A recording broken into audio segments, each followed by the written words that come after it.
दोस्तों, क्या आपने कभी सोचा है, अगर आपके ही जिले का सबसे बड़ा अफसर, जिलाधिकारी, अपनी पहचान छुपाकर एक दिन फटी बनियान पहनकर टूटी साइकिल पर रिक्शा चलाने लगे, और फिर एक रात वही अफसर जो हजारों की भीड़ को एक आदेश से हिला सकता है, उसे इलाके का दरोगा पकड़ ले, बिना जाने कि वो कौन है, और बीच सड़क पर उसे एक थप्पड़ मार दे, क्योंकि वो सोचता है ये तो बस एक रिक्शा वाला है, कौन पूछेगा इसकी। लेकिन फिर जो हुआ, उसने पूरे थाने को हिला दिया। वर्दी की आड़ में छिपे भेड़ियों की असलियत कैमरे में कैद हो गई, और जिस डर ने पूरे गांव की जुबान बंद कर रखी थी, वही डर पहली बार खुद कांपने लगा। आज हम आपको एक ऐसी कहानी सुनाने जा रहे हैं जो आपको अंदर तक झकझोर देगी। ये कहानी है साधारण भेष में छुपे असाधारण अफसर की, एक मासूम बेटी की चीख की, और उस पल की जब न्याय ने वर्दी का खौफ मिटा दिया। अगर आपको ये कहानी दिल से छू जाए तो वीडियो को लाइक जरूर करें और चैनल को भी सब्सक्राइब करें, और कमेंट में हमें बताएं कि आप हमें कहां से देख रहे हैं। अपने शहर का नाम और अपना नाम जरूर लिखिए, क्योंकि जब हम आपके कमेंट और आपका नाम को पढ़ते हैं तो हमें बहुत खुशी मिलती है। तो चलिए अब कहानी को शुरू करते हैं। श्यामगढ़ जिले के सूरजपुर गांव में अब रातें जल्दी उतर आती थीं। सूरज डूबता नहीं था, मानो डर उसे खींच लाता था। दिन में खेतों में हल चलते थे, बैल बंधते थे, और बच्चे स्कूल की तरफ निकलते थे। लेकिन जैसे ही शाम होती, हर घर अपने दरवाजे की सांकल 2 बार चेक करता, खिड़कियों पर बोरियां टांग दी जातीं, और मांएं बेटियों को अंदर कमरे में बिठाकर हाथ जोड़कर दुआ मांगतीं, आज बस हमारी बारी ना आए। दरअसल डर का नाम था दरोगा अजय प्रताप सिंह। कद लंबा, मूंछें तनी हुई, और आवाज में ऐसी बेरहमी कि बच्चों की नींद उड़ जाए। उसकी सरकारी जीप जब किसी गली में मुड़ती तो लगता था जैसे मौत ही दस्तक दे रही हो। लोग कहते थे, जहां उसकी जीप रुकती है वहां की सुबह सन्नाटे से शुरू होती है। लड़कियां स्कूल से लौटते वक्त नजरें नीची रखतीं। किसी ने अगर ऊपर देखा भी तो उसका घर बदल जाता। कभी झोपड़ी जलती थी, कभी कुएं से किसी की चप्पल मिलती थी, और कभी थाने से औरत लौटकर सीधी बिस्तर पकड़ लेती थी। लेकिन किसी के मुंह से एक लफ्ज नहीं निकलता, क्योंकि जिसने भी मुंह खोला उसके आंगन में गूंगी रात उतर आई थी। गांव की पंचायत तक उसकी जेब में थी। सरपंच भगतराम थाने में हर हफ्ते हाजिरी भरता था। दरोगा जी, अब सब शांत है, कोई शिकायत नहीं। और वो शांत इसलिए था क्योंकि सबने बोलना बंद कर दिया था। गांव में डर इस हद तक पसरा था कि अगर कहीं किसी बच्चे ने गलती से कह भी दिया, पुलिस अंकल ने हमें मारा, तो उसके बाप को थाने में बुलाकर उल्टा लटका दिया जाता था। झुग्गियों में रहने वाली विधवाएं सबसे ज्यादा सहमी रहतीं। कमला, जो दिन भर ईंट ढोती थी, उसकी जवान बेटी पूजा अचानक एक दिन स्कूल से नहीं लौटी। 2 दिन तक कमला ने हर दरवाजे खटखटाए, स्कूल, अस्पताल, थाने, लेकिन जवाब हर जगह एक जैसा था, हमें कुछ नहीं पता। तीसरे दिन गांव के बाहर की गंदी नाली में पूजा की यूनिफॉर्म मिली, फटी हुई। और कमला, उसने मुंह पर गमछा बांधा और फिर कभी किसी से कुछ नहीं कहा। स्कूल की मास्टरनी गीता दीदी, जो पहले बच्चों को जोर से हंसकर पढ़ाती थीं, अब खुद फुसफुसाकर बोलती थीं। एक बार उन्होंने अजय प्रताप सिंह के खिलाफ बोलने की कोशिश की थी। कहा था कि लड़कियां स्कूल छोड़ रही हैं क्योंकि उन्हें रास्ते में डर लगता है। बस यही कहना उनकी नौकरी ले गया। उसी रात उनके घर के बाहर किसी ने ईंट फेंकी। ईंट पर खून से लिखा था, बहुत पढ़ाती हो, अब चुप रहो। थाने की दीवारें काली थीं, लेकिन उससे भी ज्यादा काला था उसका इतिहास। लोग कहते थे कि अजय प्रताप सिंह पहले भी 2 जगहों से बदनाम होकर ट्रांसफर हुआ था, लेकिन हर बार किसी नेता की चिट्ठी ने उसे बचा लिया। अब वो श्यामगढ़ का बेताज बादशाह बन चुका था, जिसके खिलाफ कोई गवाही नहीं देता, क्योंकि सबको अपनी बहन बेटियों की इज्जत प्यारी थी। गांव की हवा में अब एक अजीब सी सड़ांध बस गई थी, ऐसी जो नाक से नहीं आत्मा से महसूस होती थी। सुबह जब सूरज निकलता तो बच्चे स्कूल के गेट पर खड़े रहते, अंदर जाने से डरते। लड़कियां अपना स्कूल बैग साइकिल पर नहीं, पीठ पर बांधतीं, ताकि जल्दी भाग सकें। और माहें, वो हर रात तुलसी के नीचे दिया जलातीं और बस एक ही दुआ मांगतीं, आज हमारी छत के नीचे कोई चीख न गूंजे। लेकिन डर के इस साम्राज्य में भी कुछ आंखें अब भी देख रही थीं, कुछ दिल अब भी धड़क रहे थे। हर खामोशी के नीचे एक छुपा हुआ सवाल सांस ले रहा था, क्या ये खौफ हमेशा रहेगा? और इसी सवाल ने धीरे धीरे जन्म देना शुरू किया, एक ऐसे तूफान को जो न सिर्फ दरोगा की वर्दी उतारेगा बल्कि गांव की जुबानों को फिर से बोलना सिखाएगा। श्यामगढ़ जिले के जिलाधिकारी विवेक राणा को इस नई पोस्टिंग से बड़ी उम्मीदें थीं। वो उन अफसरों में से नहीं थे जो कुर्सी पर बैठकर सिर्फ फाइलों पर दस्तखत करते हैं। उन्होंने पहले भी सुदूर जिलों में काम किया था, जहां सड़कें नहीं थीं, स्कूलों में ताले लगे थे और जहां प्रशासन बस नाम का था। लेकिन श्यामगढ़ कुछ और था। यहां सब कुछ था, थाना, स्कूल, पंचायत, डॉक्टर, लेकिन फिर भी लोगों की आंखों में उम्मीद नहीं, खामोशी थी। विवेक जब दफ्तर आए थे तो पहली मीटिंग में ही साफ कह दिया था, मुझे झूठे आंकड़े नहीं चाहिए, मुझे जमीन पर सच्चाई चाहिए। लेकिन सच्चाई किताबों में नहीं लिखी जाती, वो तो आहों में छुपी होती है, फटी चिट्ठियों में और चुपचाप रोती माओं की आंखों में। और यही सच्चाई एक दिन उसकी टेबल पर आकर गिर पड़ी। दोपहर का समय था, गर्मी अपने चरम पर थी। अर्दली ने एक पुराना मोड़ा हुआ लिफाफा लाकर टेबल पर रख दिया। सर, कोई खिड़की से फेंक गया, नाम पता कुछ नहीं लिखा। विवेक ने धीरे से वो लिफाफा खोला। अंदर एक कागज था, धूप में जला हुआ सा, किनारे से थोड़ा फटा हुआ। उस पर कांपते हुए हाथों से लिखा था, मेरी बेटी अब स्कूल नहीं जाती क्योंकि पुलिस वाले उसके रास्ते में खड़े होते हैं। नीचे कोई नाम नहीं था, कोई गांव का जिक्र नहीं, सिर्फ दर्द था, सीधा और नग्न। विवेक कुछ पल चुप रहा, फिर उस चिट्ठी को अपनी डायरी में चिपका दिया और लिख दिया, किसी के डर ने हिम्मत करके लिखा है, ये यूं ही नहीं आया। अगले 4 दिनों में ऐसी कुल 5 चिट्ठियां और आ गईं। कोई पोस्ट से नहीं, सब यूं ही किसी तरह दफ्तर पहुंचा दी गईं। एक चिट्ठी में लिखा था, थाने से लौटकर औरतें महीनों चुप रहती हैं। दूसरी में, हमारे गांव में लड़कियां अब शादी नहीं कर रहीं, उन्हें डर लगता है कि ससुराल भी कहीं सूरजपुर जैसा ना हो। एक चिट्ठी तो एक छोटे बच्चे की थी। मां कहती है, अगर बोलोगे तो पुलिस अंकल ले जाएंगे। विवेक को समझ में आ गया था, ये चिट्ठियां गुस्से से नहीं, बेबसी से लिखी गई हैं। ये उन लोगों की आवाज है जो बोल नहीं सकते। लेकिन बात तब और गंभीर हो गई जब एक रात डीएम बंगले के गेट पर एक बूढ़ी मां आकर बैठ गई। गार्ड ने इंटरकॉम पर बताया, सर, बाहर एक औरत बैठी है, कुछ बोल नहीं रही, बस तस्वीर हाथ में है। विवेक तुरंत बाहर निकले।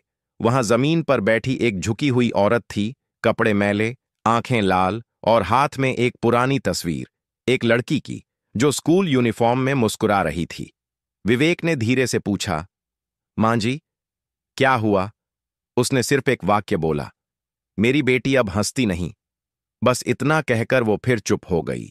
उसकी उंगलियां तस्वीर के किनारे सहला रही थीं, जैसे बेटी के गाल छू रही हो। विवेक की सांसें रुक सी गईं।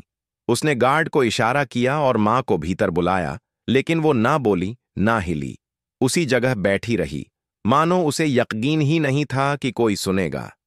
विवेक ने उस रात अपने सारे अपॉइंटमेंट कैंसिल किए। अपने कमरे में बैठकर उसने एक एक चिट्ठी को दोबारा पढ़ा। हर अक्षर में एक चीख थी, हर वाक्य में एक छुपा हुआ शव। अब ये कोई अफवाह नहीं थी, ना ही किसी एक गांव की समस्या। ये तो एक पूरे जिले की नंगी सच्चाई थी, जिसमें अंधकार की जड़ें पुलिस चौकी की नींव तक फैली थीं। उसने पुलिस अधीक्षक को बुलाया। थाने से आने वाली शिकायतों का क्या हिसाब है? जवाब आया, सर, कोई गवाही नहीं देता, सब डरते हैं। तो क्या डर को ही कानून मान लें? विवेक ने पूछा। कोई जवाब नहीं आया। विवेक उस रात सोया नहीं। उसने अपने लैपटॉप पर पुराने ट्रांसफर रिकॉर्ड निकाले। अजय प्रताप सिंह का नाम 3 बार आया। हर बार आरोप लगे, लेकिन सबूत न मिलने के कारण केस बंद। हर जगह वही कहानी, गांव वालों ने शिकायत की, लेकिन फिर पीछे हट गए। विवेक ने खुद से एक वादा किया, अगर कोई और नहीं बोल सकता तो मैं बोलूंगा, अगर कोई और नहीं लड़ सकता तो मैं लड़ूंगा। लेकिन उसे समझ आ गया था, ये लड़ाई दफ्तर में बैठकर नहीं लड़ी जा सकती। और अगली सुबह जब सूरज निकला तो श्यामगढ़ के डीएम ने आईने के सामने खड़े होकर पहली बार अपनी वर्दी नहीं देखी। उसने सिर्फ अपने आप से पूछा, क्या तू इस डर को देख सकता है और फिर भी चुप रह सकता है? उत्तर था नहीं। और वहीं उसने एक फैसला लिया। अब वो अफसर नहीं रहेगा। अब वो हरिशंकर बनेगा, एक साधारण इंसान जो गांव की मिट्टी में कदम रखेगा, उसी धूल में बैठेगा, उसी गली से गुजरेगा जहां डर का निवास है। क्योंकि अब चिट्ठियां काफी नहीं थीं। अब वक्त था डर को देखने, पहचानने और उसकी जड़ों को उखाड़ फेंकने का।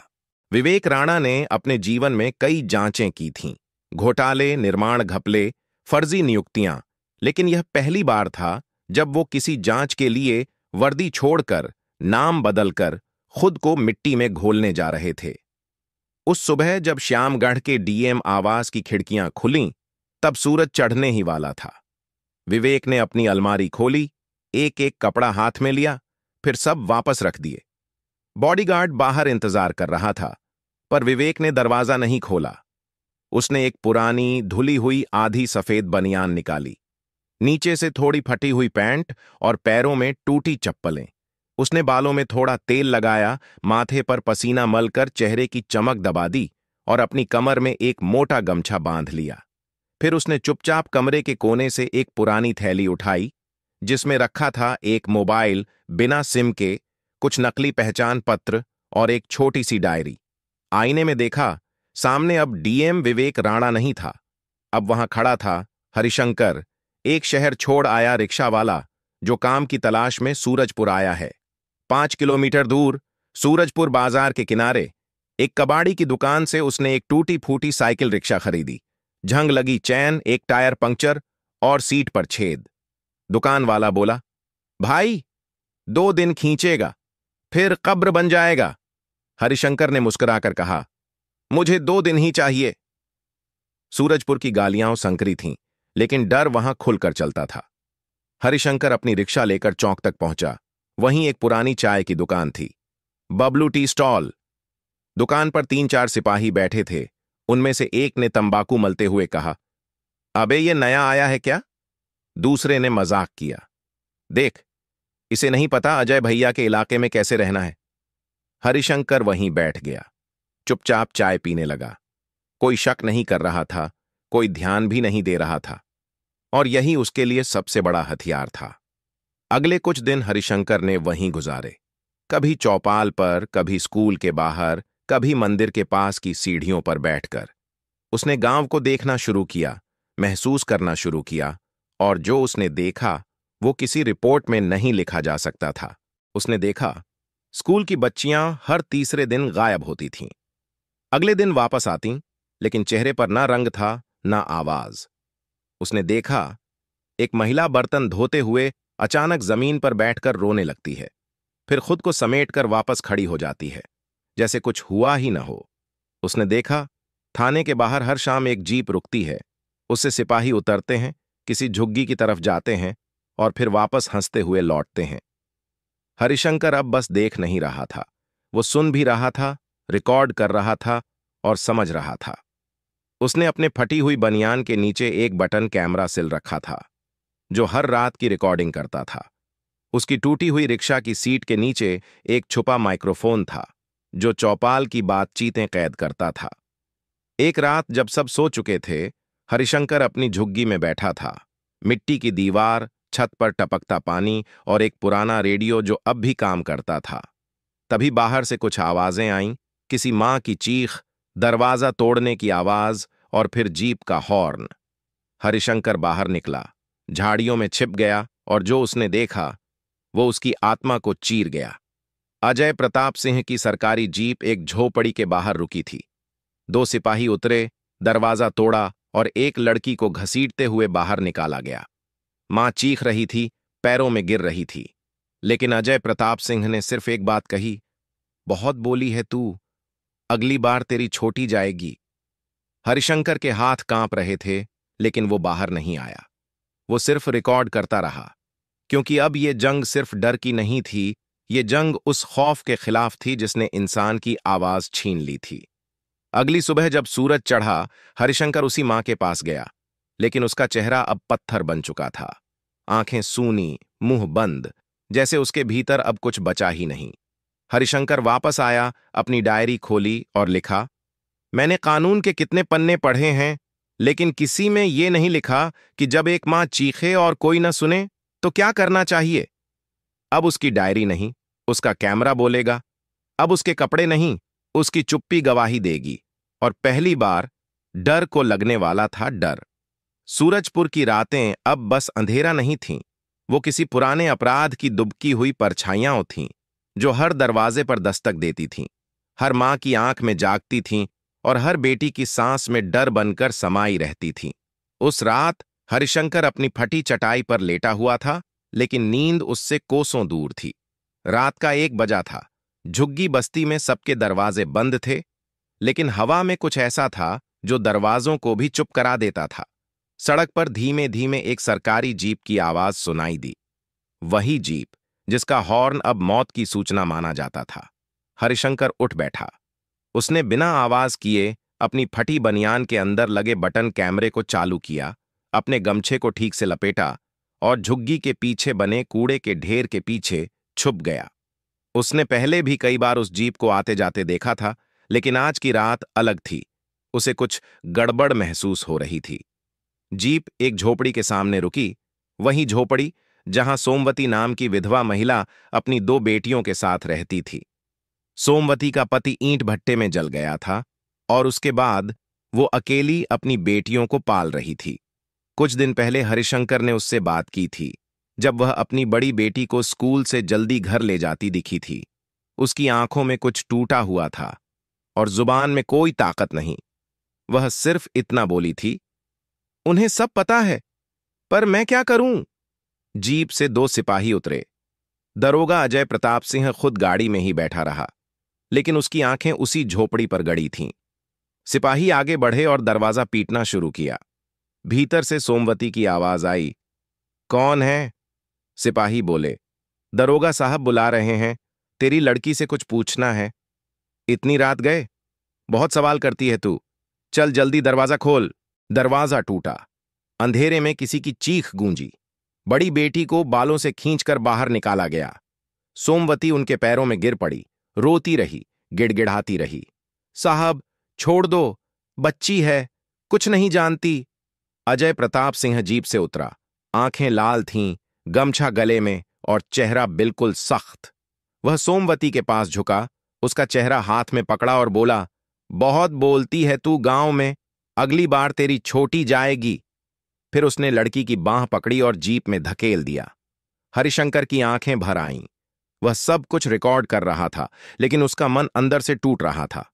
उसका हाथ कांप रहा था और भीतर से एक आवाज चिल्ला रही थी, अब बाहर निकल जा, अब नहीं देखा जाता। लेकिन वह जानता था, अगर अब कुछ बोला तो महीनों की तैयारी, सबूत और पहचान सब खत्म हो जाएगा। जीप चली गई। सोमवती वहीं मिट्टी में बैठ गई। उसके बाल बिखरे थे, आंखें खुली थीं, लेकिन कुछ देख नहीं रही थीं। छोटी बेटी भीतर से रोती हुई आई और अपनी मां से लिपटकर बैठ गई। मां, दीदी कहां गई? कोई जवाब नहीं था। हरिशंकर वापस झोपड़ी में गया, बैठा और अपने कैमरे की रिकॉर्डिंग दोबारा देखने लगा। हर सेकंड एक जुल्म था, हर शब्द एक सज्जा। उसने अपनी छोटी सी नोटबुक निकाली और लिखा, आज पहली बार नहीं हुआ, लेकिन आज पहली बार किसी ने सब देखा। अब अगर मैं भी चुप रहा तो मैं भी उस दरोगा जैसा ही हूं। सुबह होते ही हरिशंकर ने वो फुटेज एक सुरक्षित पेन ड्राइव में कॉपी की और उसे एक पुराने खाली दूध के डिब्बे में छुपा दिया। फिर वह सोमवती के पास गया। उसका चेहरा वैसा ही था, पत्थर जैसा। वह सिर्फ दीवार को घूर रही थी, जैसे उसके आगे अब कोई दुनिया बची ही नहीं। दीदी, हरिशंकर ने कहा, मैं कुछ करूंगा, वादा है। सोमवती ने उसकी तरफ देखा। आंखें अब भी सूखी थीं, लेकिन उनमें कहीं दूर एक उम्मीद झिलमिलाई। उसी शाम हरिशंकर ने गीता दीदी से फिर मुलाकात की।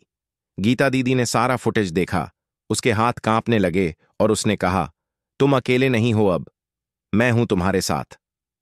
अब डर की दरारों में रोशनी की पतली पतली लकीरें पड़ने लगी थीं, लेकिन हरिशंकर जानता था, अंधेरा इतनी आसानी से हार नहीं मानता।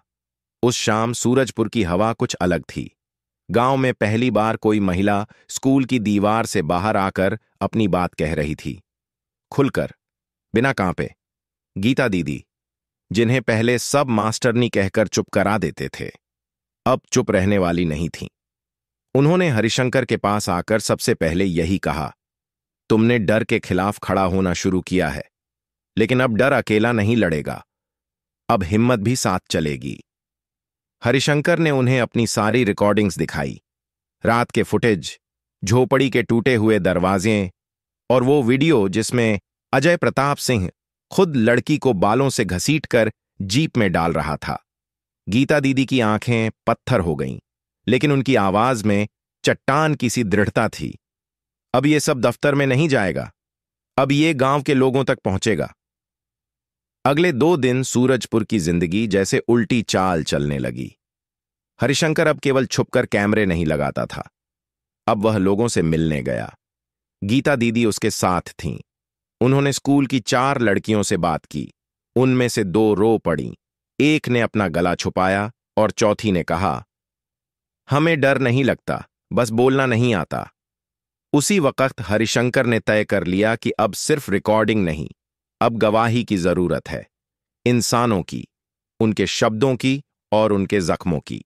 पुराने पंचायत भवन के पास जो चाय वाला था, रघु, उसने धीरे से हरिशंकर के हाथ में एक पुराना मोबाइल पकड़ा दिया।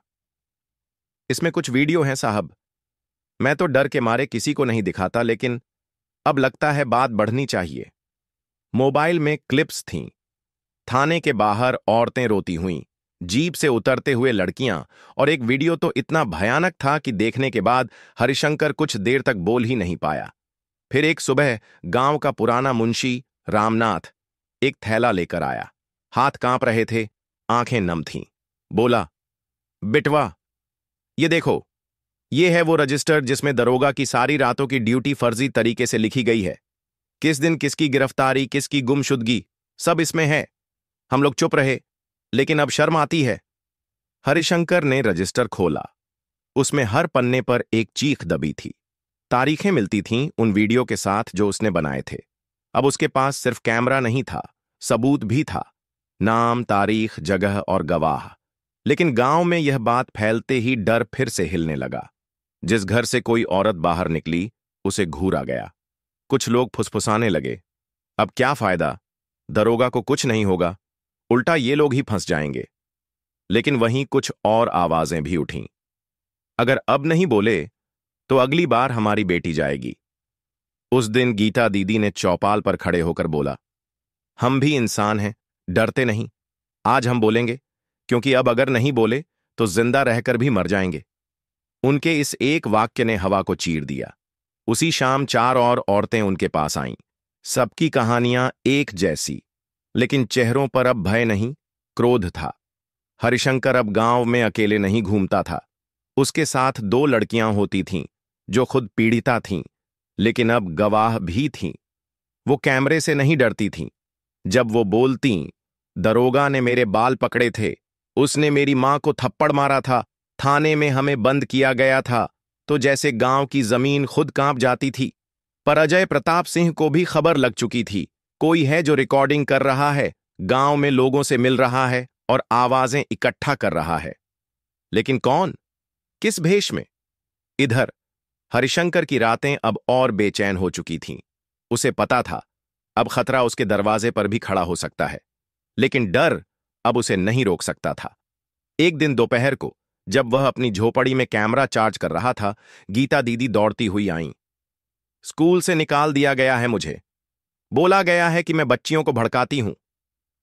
हरिशंकर ने कुछ नहीं कहा, बस गमछा उठाया और उनके कंधे पर हाथ रखा। जिन्हें भड़काना कहते हैं, वही जागरूकता होती है। उसी रात उसकी झोपड़ी के बाहर किसी ने आग लगा दी। दरवाजा जलता रहा, धुआं उठता रहा, लेकिन हरिशंकर अंदर नहीं था। वो खेत की मेड़ पर बैठा था, छुपकर, और वहीं से देखता रहा कि डर अब पलटवार कर रहा है। गांव एक बार फिर चुप हो गया। कुछ लोगों ने कहा, अब तो ये भी मारा जाएगा। लेकिन हरिशंकर की आंखों में अब मौत का डर नहीं था। अब उसकी आंखों में सिर्फ एक बात थी, अब या तो डर जलेगा या मैं। रात लगभग 2 बजे की थी। गांव की गलियों में सूनी हवा घूम रही थी और दूर कहीं कुत्तों के भौंकने की आवाज सुनाई दे रही थी। लेकिन सूरजपुर की उस एक गली में, जहां मजदूरों की झुग्गियां थीं, एक झोपड़ी की दीवारों से धुआं निकलने लगा था। पहले बस हल्की सी झलक थी, फिर अचानक एक लपट उठी। सूखी बांस की दीवारों ने आग पकड़ ली। वह झोपड़ी हरिशंकर की थी। दरअसल हरिशंकर उस समय वहां था ही नहीं। वो उस रात गांव के बाहर खेत की मेड़ पर बैठा एक नया कैमरा सेट कर रहा था, जो थाने से आने जाने वाली जीपों का सीधा फुटेज देता। और वहीं से उसने आग की पहली झलक देखी। कुछ पल के लिए वो जड़ हो गया, फिर अचानक दौड़ा, नंगे पांव, बीच रास्ते की कांटों को रौंदता हुआ। लेकिन जब तक वह पहुंचा, झोपड़ी का आधा हिस्सा जल चुका था। लोग जाग चुके थे, कुछ बाल्टियां लेकर दौड़े, कुछ बस तमाशा देख रहे थे। कोई बुझाने नहीं आया, सब दूर खड़े थे, क्योंकि सब जानते थे ये आग सिर्फ बांस की दीवारों में नहीं लगी थी, ये आग किसी की हिम्मत के खिलाफ लगाई गई थी। हरिशंकर ने कुछ नहीं कहा। उसने बस एक एक चेहरे को देखा, कुछ में चिंता, कुछ में डर, और कुछ में वह खामोश इशारा कि अब रुक जा, बहुत हो गया। लेकिन हरिशंकर अब रुकने वाला नहीं था। सुबह होते ही वह गीता दीदी से मिला। वो पहले से तैयार थीं। उनके हाथ में एक पुराना फोल्डर था जिसमें गांव के पिछले 8 सालों की एफआईआर रिपोर्टें थीं, आधे से ज्यादा अधूरी।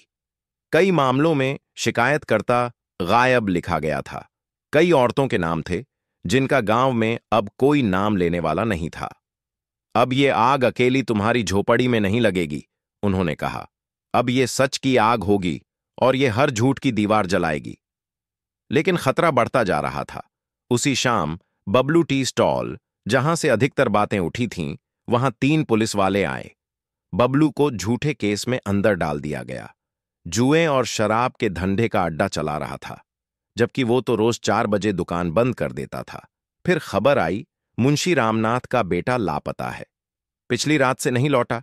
किसी ने दरवाजे पर लाल स्याही से लिखा था, ज्यादा जानता है तू। और अगली सुबह गीता दीदी को स्कूल से पूरी तरह बर्खास्त कर दिया गया। उनके नाम से नोटिस आया, शासन विरोधी गतिविधियों में संलिप्त। लेकिन गीता दीदी मुस्कुराईं। जब सत्ता डरने लगे तो सबसे पहले वो सच्चों को ही बाहर निकालती है। हरिशंकर ने अब तय कर लिया था, डर से नहीं, रणनीति से जवाब दिया जाएगा।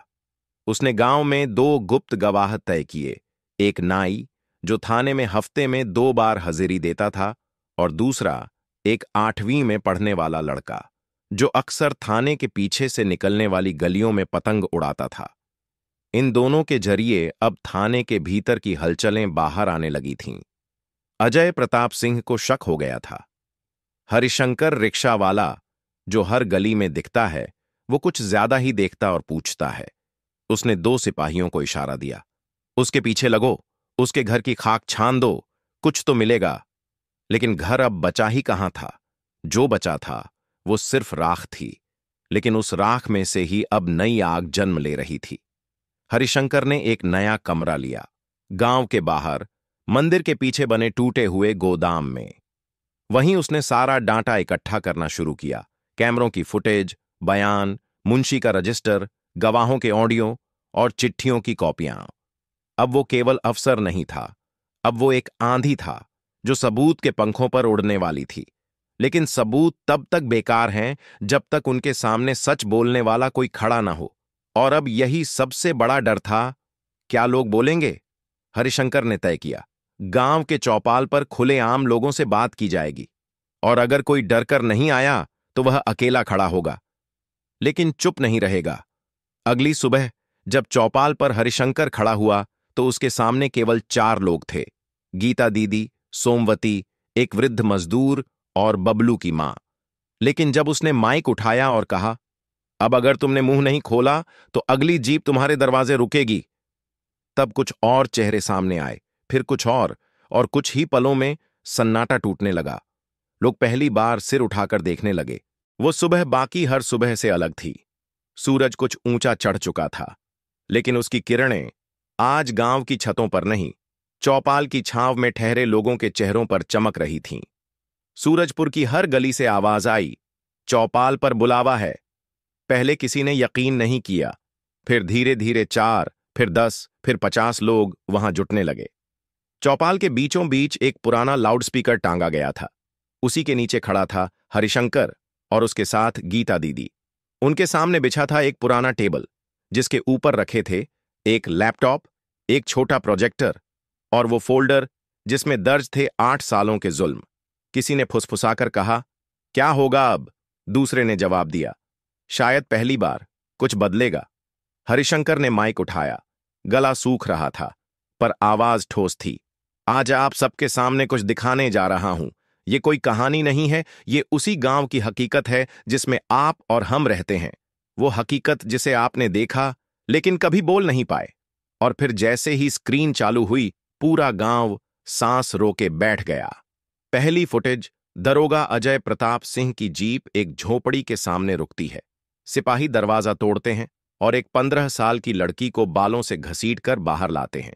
दूसरी फुटेज थाने के भीतर की, जहां औरतें दीवार की तरफ मुंह करके रो रही हैं और अजय की आवाज आती है, बहुत बोलती हो, अब दिखाता हूं। तीसरी क्लिप, गीता दीदी के स्कूल में पुलिस वालों का धमकाना और एक लड़की के चेहरे पर चोट के निशान। लोगों की आंखें चौड़ी हो गईं। किसी मां के होंठ कांपे, किसी बाप की मुट्ठी भींच गई। और फिर स्क्रीन पर आया वो सबसे खतरनाक वीडियो, जिसमें खुद अजय प्रताप सिंह कैमरे की रिकॉर्डिंग में सोमवती से कह रहा था, बहुत बोली है तू, अगली बार तेरी छोटी जाएगी। चौपाल में सन्नाटा छा गया। हरिशंकर ने तब कहा, अब आप खुद फैसला कीजिए, क्या ये वर्दी के लायक है? क्या ये इंसान कहलाने के लायक है? फिर वो मुंशी रामनाथ का रजिस्टर दिखाया गया, जिसमें हर रात की ड्यूटी के नीचे गायब हुई लड़कियों के नाम जुड़ते थे। फिर सुनाई गईं वो ऑडियो रिकॉर्डिंग्स, जहां गांव की औरतें, बच्चियां अपनी टूटी आवाज में कहती थीं, हम डरते थे लेकिन अब नहीं डरेंगे। उसी वक्त श्यामगढ़ जिले के डीएम ऑफिस से विशेष टीम आई। पूरी रिपोर्ट, सबूत, गवाह और दस्तावेज लेकर पहले ही तैयार की गई चार्जशीट उनके पास थी, जिसमें एक नहीं कुल 23 गंभीर धाराएं थीं।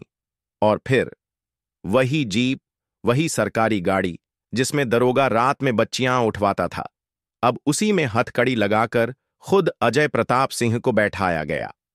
वो चिल्ला रहा था, ये सब झूठ है, मैं कुछ नहीं जानता, मेरे ऊपर झूठे आरोप हैं। लेकिन उसके चेहरे से पसीना टपक रहा था और आंखों में अब वही डर था जो वो दूसरों की आंखों में भरता था। जब उसे जीप में डाला गया तो सामने खड़ी सोमवती की छोटी बेटी, जो अपनी बहन की चप्पलें अब तक अपने पास रखती थी, धीरे से बोली, अब डर गया ना? लोग तालियां नहीं बजा रहे थे, किसी ने नारे नहीं लगाए, लेकिन हर चेहरा बोल रहा था, अब हमारी जुबान जिंदा है। ग्राम प्रधान, जो कभी दरोगा के तलवे चाटता था, अब सिर झुकाकर खड़ा था। वह जानता था कि अब उसका चेहरा भी कैमरे में कैद है। हरिशंकर ने तब चौपाल पर खड़े होकर एक आखिरी बार माइक उठाया, हमने सब कुछ खोया, लेकिन अब हमने अपनी आवाज पाली है। यह आवाज अब किसी वर्दी या बंदूक से नहीं डरेगी। वो लाउडस्पीकर जो कभी सरकारी आदेश सुनाता था, अब इंसानियत का ऐलान कर रहा था।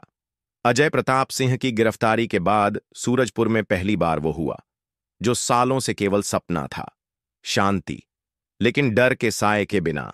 गांव की गलियां अब सिर्फ धूल नहीं उड़ाती थीं, अब उनमें हंसी की परछाइयां भी तैरने लगी थीं।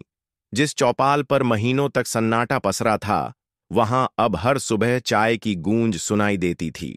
और सबसे बड़ा बदलाव, गांव की लड़कियां फिर से स्कूल जाने लगी थीं, बिना झुकी हुई नजर और कांपते हुए कदमों के।